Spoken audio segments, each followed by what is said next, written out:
There is no denying it. Whether you like it or not, no matter which side of the discussion you're on, Sohai's design just creates a massive problem when it comes to the game's balance. Sohai, in the current state he is in the game right now, not only feels very clunky and weak to play as, but also simultaneously creates a very unfun fighting experience that leaves little to no counterplay when you are forced to fight against him. His terrible stamina and constant need to monitor his souls makes playing him feel like solving a Rubik's Cube while the cube is covered in tar and you are set on fire, while the building you are in is currently getting hit by an earthquake of the magnitude 9. In my previous video, I went into extreme depth regarding Sohai's problems. To very quickly catch you up to speed, let me summarize the main points of my latest video very quickly. Sohai is balanced around his souls, meaning they had to cut his damage in half in order to justify him dealing 95 damage flat for being stupid enough to get heavy parried. This leads to him hitting like a wet fart during fights. What the f was that damage, my guy?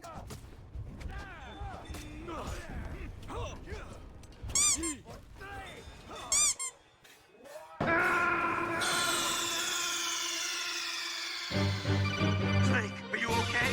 Snake? Snake! Since his neutral hyper armor starts out so fast, the conventional way of attacking him just isn't viable. Meaning you will have to play Sohai's game at his pace, whether you like it or not. Factor into this backwards way of engaging a Sohai that any mistake you make against him will bring him closer to his 6 souls. Once he has reached those 6 souls is when the big problems begin. These souls quite literally enable him to just cheat death,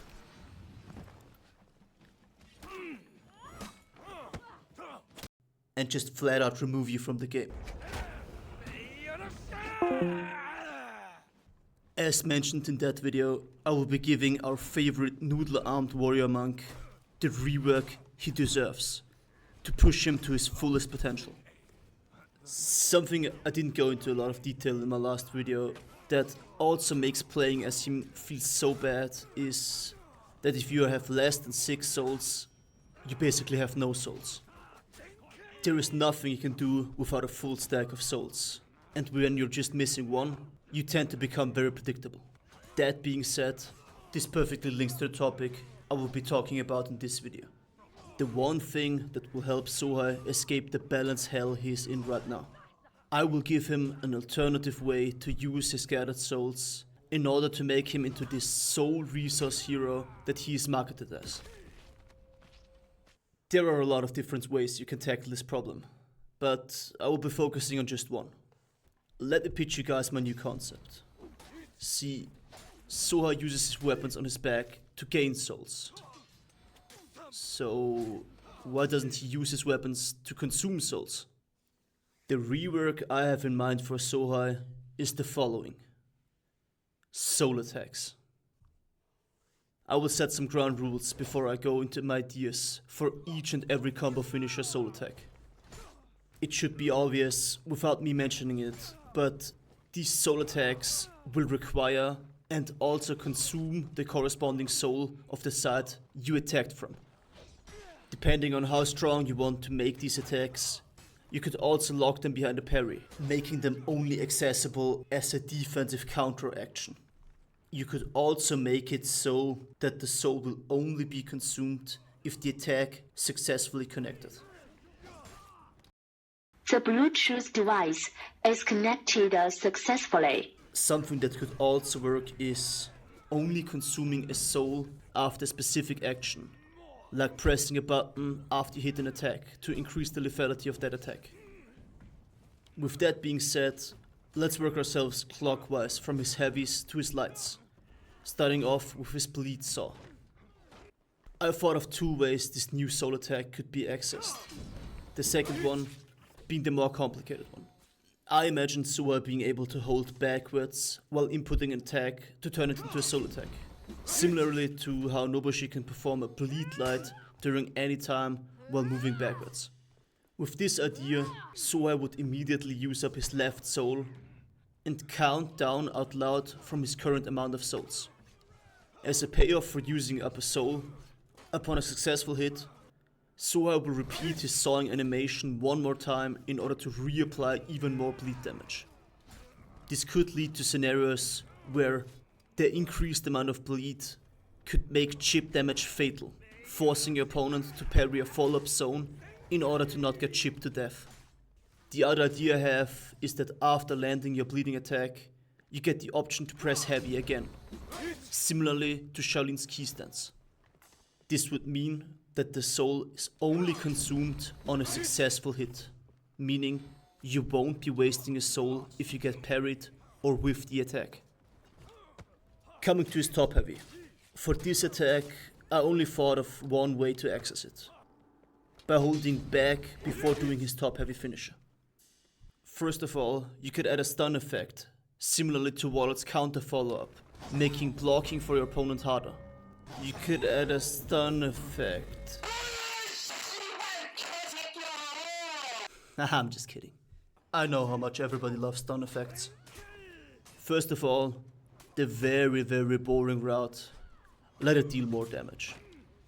For me, more damage means 32 damage. This seems absolutely insane when you think of it. And, well, it is.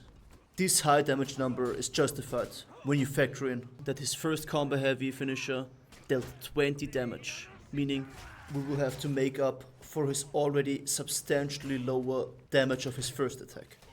Please also factor in that feinting this attack or getting countered would also just straight up remove that soul. So I think 32 damage seems okay. The second option is a bit more spicy, something that no other hero in the game has right now. Letting him debuff with his base kit. When Sohai successfully hits you with a top heavy soul attack, he will apply a defensive debuff to the target for 8 seconds, making any follow-up attack after that one way more lethal. Coming to his fog. For his skewer, I have two very cool ideas. The first idea is giving his unblockable pin the ability to throw an opponent just like Gladiator can with his skewer. I mean, it just makes sense. Your opponent is pinned after all, and I don't think that a lot of the heroes can protect themselves against this absolute unit if he wants to drag them somewhere. The second idea I have is reducing the fork damage to 6, but allowing the Sohai to recover from the pin way faster, making the follow-up zone guaranteed. This would lead to an immediate follow-up pressure, because you would be in yet another blockable attack after hitting your first one. These attacks could either be performed by holding backwards while inputting them, meaning they would immediately consume a soul no matter if they hit or not, or they could require an additional input. For the skewer throw, it could be a guard break in any direction, just like Gladiator. And for the follow-up zone, it could be a very early zone input, in order to get a faster zone animation. That does it for the heavy finishers. Coming to his barely more lethal than a foam stick light finishers. This is where the fun begins. First of all, I personally would like all of these attacks to be locked behind parries. Why is that? Well, I want all of them to be unblockable, in order for him to be able to counter somebody and switch target to harass somebody else.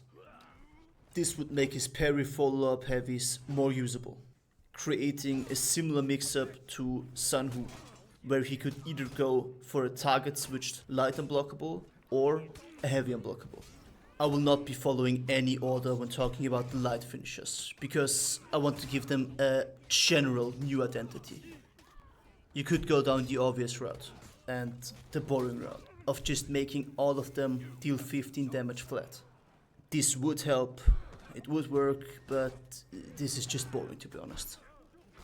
Something cool you could work with is letting these light soul attacks mark your opponent. This could enable Sohai to do many things. It could allow you something less impactful, like being able to gain souls with your neutral heavies if you hit your opponent from the side he's already marked. You could also make it so that if you hit somebody with a combo finisher on a side that is marked, you will immediately trigger the soul heavy attack without using up a soul. Or something totally wild, if you attack an opponent that has been marked by you, your zone attacks become unblockable, but remove the mark. Meaning, if you hit your opponent once with a combo light soul finisher, you will get one neutral unblockable onto that guy. Similarly to how Peacekeeper's heavies become unblockable as long as your opponent is bleeding. I, of course, went with neither one of those routes. I took the most complicated way to make his soul finisher lights viable. I came up with the idea that each and every soul finisher light will apply a debuff to your opponent. Meaning, if you parry your opponent and have a light soul, and you're willing to use it, you will deal more damage and will also apply a debuff. The left one would decrease the damage your opponent deals. The top one could maybe add stun, similarly to how Gladiator's parry counter follow-up works. I'm still just kidding, of course. The top one could maybe debuff their base defense, and the right one could debuff your opponent's stamina. Something I actually failed to mention up until now that should be obvious is his 7 Soul Strike will now be substantially nerfed, dealing only 50 to maybe 40 damage due to the amount of versatility he will gain if these changes are implemented.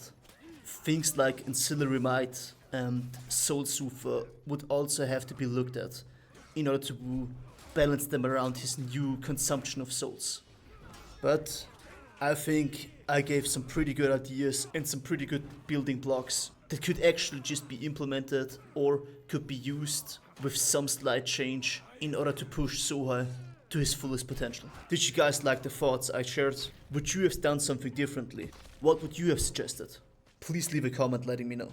If you liked what I talked about, if you want to see more, please consider subscribing and leaving a like. It really helps out a lot. But with all of that being said, I have one last thing to tell you.